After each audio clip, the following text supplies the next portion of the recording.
sommes le 14 novembre. Nous célébrons la journée mondiale du diabète. Pour cette occasion, nous les élèves de la 3e au CPA, avec l'aide de notre enseignante de SVT, Madame Anita Ferral Yael, avons désigné cette journée comme journée sans sucre. Le but de ce projet est de sensibiliser sur l'effet du sucre sur votre santé, l'importance d'une alimentation équilibrée et enfin pourquoi le diabète est qualifié de maladie silencieuse. Le diabète est une maladie sournoise. Il peut s'installer petit à petit sans que la personne ne s'en rende compte de sa présence. Voici Rebecca qui vit sa vie sans savoir que le diabète est là, silencieux. Tu te sens fatiguée? Tu as moins d'énergie qu'avant? C'est étrange, je suis toujours fatiguée, même quand je dors bien. C'est peut-être le stress, j'ai soif. Pourquoi est-ce que tu as si soif ces derniers temps? Ça doit être la chaleur. J'ai aussi faim. Mais tu viens juste de manger. Je commence à voir flou. Je sais pas pourquoi, je ressens tout ça. Viens, on va consulter l'infirmière. Bonjour Madame Rita. Bonjour. Rebecca ressent des symptômes d'isthme, mais ne sait pas pourquoi. Alors, quels sont ces symptômes? J'ai toujours faim, j'ai soif, je passe beaucoup aux toilettes et je vois flou. Ah bon, Madame, oui. peut-être elle a le diabète parce que mon voisin a les mêmes symptômes et il a le diabète. On ne peut pas dire directement sans faire le test, d'accord? N'ayez pas peur, assis-toi, relaxe-toi et ne te panique pas, d'accord? Alors, pour confirmer si tu as le diabète, il faut faire un petit test qui s'appelle hémoglucotest. Ce petit test, il mesure le taux de glucose dans le sang. Il faut le confirmer avec un autre test sanguin qui s'appelle HbA1c. D'accord? Repose-toi et je vais te faire ce test. C'est pour cela qu'on appelle le diabète une maladie silencieuse. Il peut s'installer sans faire de bruit, mais il peut causer de graves problèmes s'il n'est pas pris en charge. Mais c'est quoi le diabète? Bon, le diabète, Rebecca, c'est une maladie où le taux de sucre dans le sang est élevé.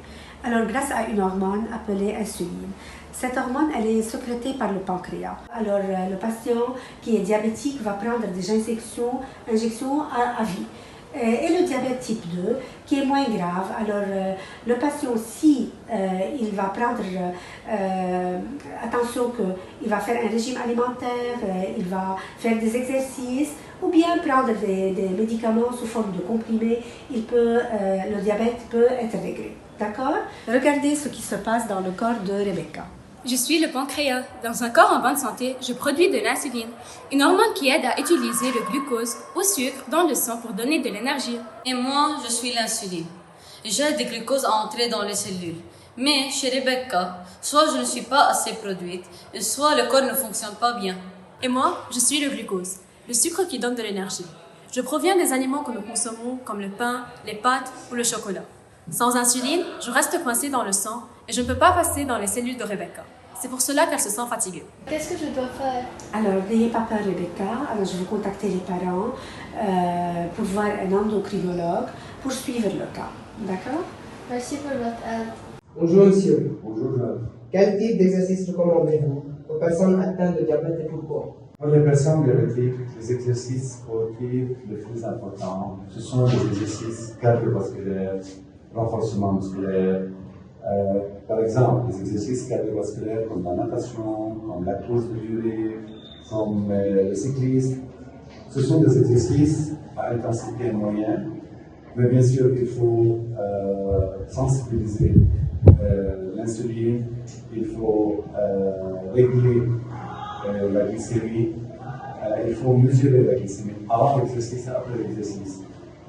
L'intensité de l'exercice doit être toujours moyenne, pas plus que la moyenne. Des exercices de renforcement musculaire comme le pilates, le gym, des poids corporels, les exercices lesquels il y a le stretching aussi. N'importe quel exercice de santé sont tellement importants pour une personne diabétique, à condition que toujours ils doivent mesurer la glycémie avant et après les exercices. Merci. What is hypoglycemia in diabetes? And what are the common symptoms someone should look out for? And what causes hypoglycemia in people with diabetes? And how can it be treated? Yes. Thank you, Nan, for the question. In diabetes, one of the most important conditions that we need to take care of is hypoglycemia. Hypoglycemia is a severe drop in blood sugar below 80 milligram per deciliter, where in terms of symptoms or early symptoms, the patient will start feeling drowsy, dizziness, confusion, feeling of hunger. He will be sweating, and once he starts feeling these symptoms, he needs immediately to react by having external sugar, either taking a chocolate bar or a sugar sweet in order to increase his blood sugar. And how can be avoided, or what are the causes, is when the patient will delay his meal than the specific time. So a diabetic patient, in order to avoid a hypoglycemia condition, he needs to respect his treatment time, and he needs to well control his meals. أكيد الأكل هو جزء من العلاج لمرضى السكري، فاليوم حضرنا ديسير خالي تماما من السكر، استعملنا فيه الشوفان والعسل، واستعملنا الفركتوزا وأكيد الكاكاو، كنعمل البينات بول.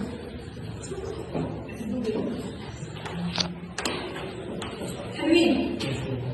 طيبين.